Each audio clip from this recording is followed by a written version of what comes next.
Hi everyone, कैसे हैं आप सब लोग। आज हम करने वाले हैं exercise 8.1 question number 6।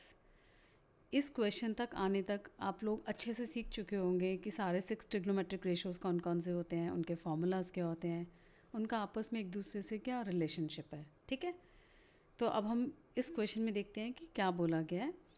If angle A and angle B are acute angles, तो ये हमारे को फिगर बनाने में हेल्पफुल है इन्फॉर्मेशन कि हमें पता चल गया हमारे पास कोई एक राइट एंगल ट्राइंगल है जिसमें ए और बी एक्यूट एंगल ट्राइंगल्स हैं। तो ये ए है और ये बी है, तो ये सी हो जाएगा। ठीक है, अब इन्होंने बोला such that cos A is equal to cos B and show that angle A is equal to angle B. सबसे पहले हमें देखना है कि किसी भी ट्रायंगल के अंदर हमें शो करना है कि ये एंगल इसके इक्वल है, तो इसके लिए हमें शो करना पड़ेगा this side is equal to this side. Because अगर कोई आइसोसेलेस ट्रायंगल है तो ही तो उसके अंदर दो एंगल्स इक्वल होते हैं। ये प्रॉपर्टी है आइसोसेलेस ट्रायंगल की, जो इक्वल साइड्स हैं उनके ऑपोजिट जो एंगल्स हैं वो भी इक्वल होते हैं। ठीक है, तो हम यहाँ पर वही करेंगे, हम कोशिश करेंगे कि हम AC और BC इन दोनों को इक्वल दिखा दें। इनको इक्वल दिखाने से ये एंगल 1 एंड एंगल 2 इक्वल आ जाएंगे।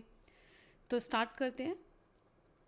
हमें दिया हुआ है cos A is equal to cos B।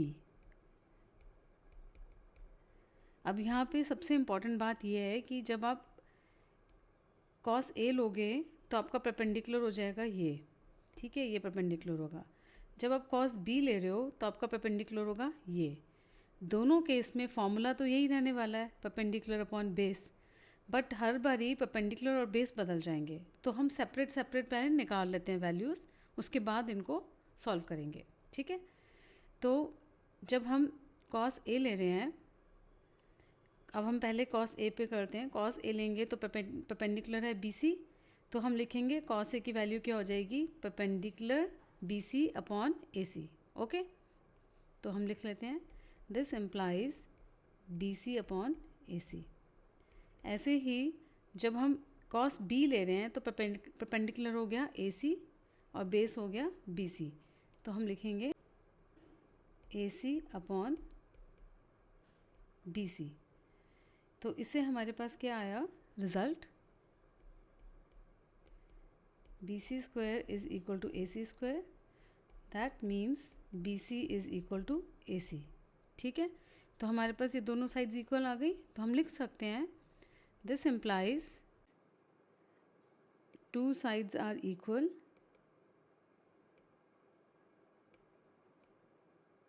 so this implies opposite angles to equal sides are equal। ये प्रॉपर्टी है, आपने क्लास 7 में पढ़ी होगी कि जब एक ट्रायंगल में दो साइड्स बराबर होती हैं तो उनके ऑपोजिट एंगल्स भी बराबर हो जाते हैं। सो अब हम देखेंगे BC के ऑपोजिट कौन सा एंगल है। BC के ऑपोजिट हमारे पास ये वाला एंगल है। ये कौन सा एंगल है, एंगल A। और AC के ऑपोजिट क्या है, B। तो हमारे पास क्या रिजल्ट आ गया, angle A is equal to angle B। और हमें यही प्रूव करना था, आप देख सकते हो हमें शो करना था angle A is equal to angle B। समझ आया।